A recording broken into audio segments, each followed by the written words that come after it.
What is going on, YouTube people? New Cards and Comics here. We got a wild one today. If you thought CT scanning was bad, what if I told you you could scan packs of cards potentially for as little as $13?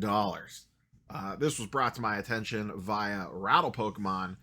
The original poster of this is Max W over here.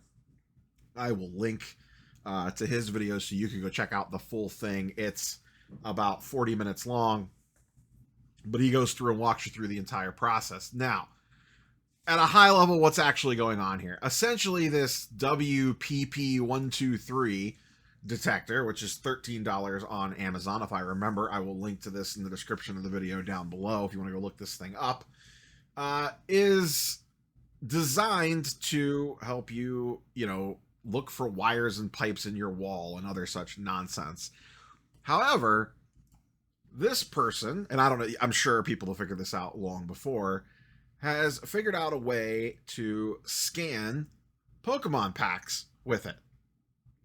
Now, before all the sports card people click off, just hang in there because God knows what ramifications this will have on that side. But essentially, I won't get super into the weeds here, but the Sword and Shield era, which is the block of sets that just ended, the way that their hits were allocated, you couldn't weigh the packs anymore. That used to be a problem way back in the day with Pokemon, as you could weigh individual packs and tell if something is light or heavy. They fixed that, but this thing basically detects whether or not there is a hit in the pack because of the foiling sets off the detector. Now, each pack has a base holofoil card in it, and then there is essentially the way that he shows it here in one of these screen grabs. This is it here. Shows that there is a wild card slot. That's either a non-holo rare or a holo or better.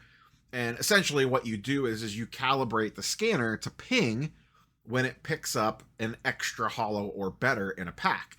Now, you don't know what you're getting, but you know that that pack has an extra hit in it, and he demonstrates it here. I won't play the video. You can go over and check out his channel and give him a subscribe while you're over there. Looks like he is a smaller / newer channel.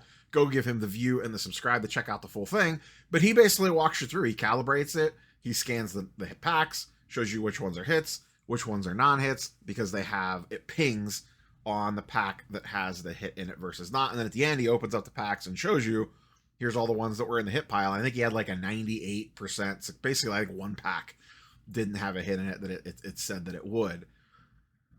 So, Rattle talks about in his video that he did on it today, and he's done 2 on this now, like, is this a big deal or not? Because you're only basically going to be able to pull this scam off a couple of times before someone catches on. There is a hit rate on these boxes and packs. For example, Lost Origins, which is what he has here, it's like a 30 or 40% hit rate that you should hit something in that hit slot. So when you're ripping packs, if you went and bought a bunch of packs from someone and you rip them, and you go and you rip a bunch of them, and around 30%-ish is your hit rate, you're not going to think anything of it. If you buy 100 packs and get 0 hits, you're going to be like, WTF is going on here? This is a problem. And you're not going to buy from the person that you bought through anymore and probably go back to them and throw a fit. But we all know, the number of deals that happen in person or at shows, that sort of thing. One and doneers, a person can get around pretty easily and distribute quite a few packs and potentially scam people for a decent chunk of money on this stuff. Now, we don't know how this affects sports cards, if at all. I have a sneaking suspicion if people can figure it out, they are going to figure it out. Once this initial video got posted by Max and it's got 30,000 views on it or whatever, I have a sneaking suspicion people are going to try this on everything, not just Pokemon cards. Now, in the sports space anymore, loose packs are less of a thing. It could definitely happen. Typically in an LCS, sometimes you'll still see loose packs on the shelf, but even that is a little few and far between these days. It's not like when I grew up as a kid and you walked into stores and card shops and bought loose packs left, right, and center. That's just not really the nature of the beast anymore. If you want a loose pack, you'll just buy a hanger box or a blaster box or something like that. In Pokemon, loose packs are a big deal. Big deal. Now, as of time of recording, I don't think that this works on the current version of Pokemon cards, Scarlet and Violet, the current set, rather, not version, current block. But it could. I'm sure the way that their hits are distributed a little bit differently, I'm sure someone could figure something out messing around with the sensitivity on this thing and figure out how to find, you know, maybe slightly heavier packs or slightly more packs that have more hits in them. Maybe you miss out on a couple, but you could probably narrow down your search a little bit. If people can figure it out, they will figure it out now that this information's out there. This is one of those things that there's probably people in the weeds that have been doing this for a very long time, and now it's wide out in the open.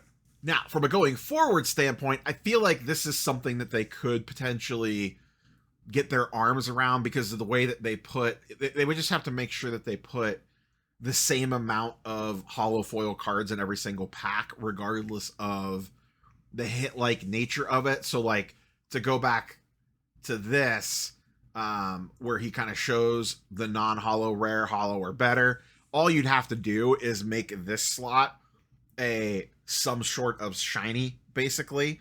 Whether it's a true hit or like a fake hit, almost wouldn't matter, just as long as it would be enough to deter the little beeper thing going off, because it actually beeps when you scan it, going off to show like, oh, I can't, like, everything scans the same, basically. So this seems like it could potentially be an easy fix going forward, but Sword and Shield's out in the wild already. You're not getting Sword and Shield packs fixed. And spoilers, Sword and Shield is one of the things that is going absolutely nutso right now in the market. And like I said, for the most part, sealed, like truly sealed product, like booster boxes, ETBs, that sort of thing, booster bundles, those things are safe. Why Pokemon has so many loose packs compared to sports cards is Pokemon sells a lot of collections, a lot of ancillary products where you get a binder and you get 4 packs, you get a poster and you get 3 packs, you get a tin with a Charizard on it and it has 2 packs in it. Or you get this collection box that Sam's Club sells. It's a pretty decent deal. It gets a couple promo cards in it, kind of like a Top Series 1, like those Top Super boxes that they do at Sam's Club, that, but Pokemon. It'll have 14 packs in it, a bunch of promos, some dice, a coin, and some other nonsense. It takes up a ton of space. They're a bear to ship. I just bought some on Black Friday deals from Walmart. They suck to ship. The boxes are huge. So a lot of people take them and they do what's called breaking them down. They'll open it up. If the ancillary product inside has any value at all, they'll sell that off loose, and then they'll just stack the packs up and then sell it as a lot to a rip and shipper or a collector or someone that just wants to open a bunch of packs. They'll just fill it up and they'll have like a couple hundred packs and then say, hey, you know, I'll sell these to you at X number of dollars per pack, whatever the market value is.